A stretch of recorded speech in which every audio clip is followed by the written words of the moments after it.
السلام عليكم ورحمة الله وبركاته. ازيكم عاملين ايه؟ يا رب تكونوا كلكم بخير وفي احسن حال ان شاء الله باذن الله. فيديو النهارده صغير كده وبسيط، ان شاء الله باذن الله. يا رب يا رب تستفادوا منه كلكم ان شاء الله باذن الله.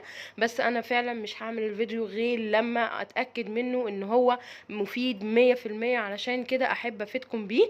خصوصا ان احنا في فصل الشتاء وناس كتير بتعاني من موضوع الكحة والبلغم، الحاجات كلها اللي موجودة على الصدر اللي بتتعب اولادنا جدا في فصل الشتاء. فدي حاجة بصراحة هتدعي لي فعلا عليها. بس قبل ما نبتدي الفيديو بتاعنا ما تنسوناش بقى من اللايك والاشتراك وان انتوا تفعلوا زر الجرس عشان خاطر يوصلكم كل جديد. تمام، نبتدي كده الاول. بسم الله. انا هنا معايا ورق الجوافه. بصوا الورق ما شاء الله تبارك الله، دي من الشجره بتاعتنا.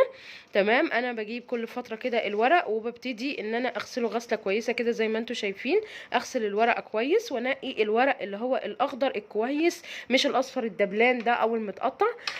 ببتدي كده اغسله كويس خالص، وببتدي ان انا احطه في طبق زي كده او صينيه كبيره، بحيث ان الميه اللي فيه تنشف. تمام، بس مش تخليه لغايه بقى ما يعطن وكده وتسيبيه فتره كبيره، لا.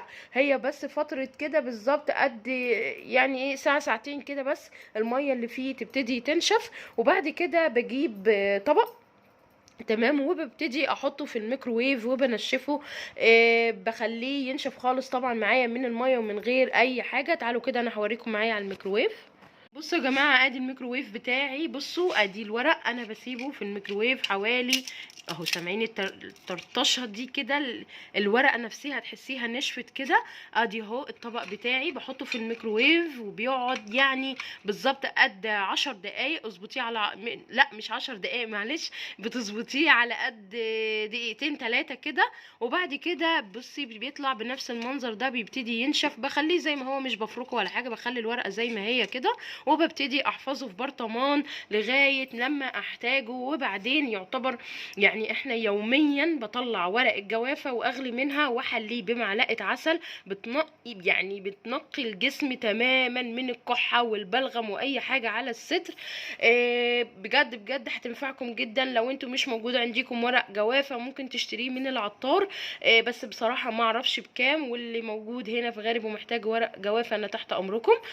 هنيجي دلوقتي بقى لطريقة تحضير ورق الجوافة. وفي ناس كتير كانت بتشتكي من ورق الجوافة مش بيعمل معاها نتيجة. لا، انا هقولك دلوقتي ازاي تستخدميه الاستخدام الصح، والله هتدعيلي جدا جدا جدا.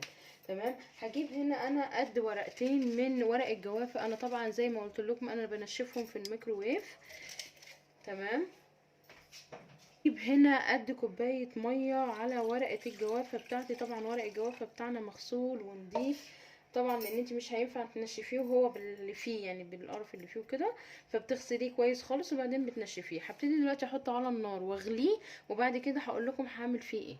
بصوا هنا الميه ابتدت تغلي. انا مش عايزاها تغلي وخلاص، لا، هنوطي عليها النار شويه كده، بحيث ان المادة اللي موجودة في ورق الجوافة تطلع كلها في المية، وتحس ان المية ابتدت تصفر حاجة بسيطة خالص. هي على فكرة مش بتديك الصفار اللي في بالك، هو لا اللي زي اليانسون وكده، لا، بتديك الصفار حاجة بسيطة خالص كده، لان هو ورق الجوافة مش حاجة، بس بتحسيه بقى في طعمه.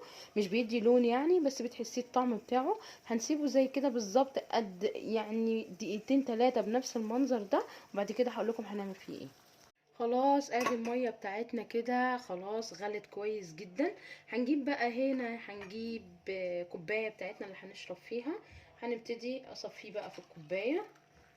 طبعا هو لما بيبقى ناشف ما بيبقاش زي كده، لكن لما بتبقي مثلا خالص هرساه جامد كده بيبقى حاجات صغيره، بتيجي بتصفيه بمصفى عاديه. انما طول ما هو ورق كبير كده مش بتصفيه بمصفى عاديه.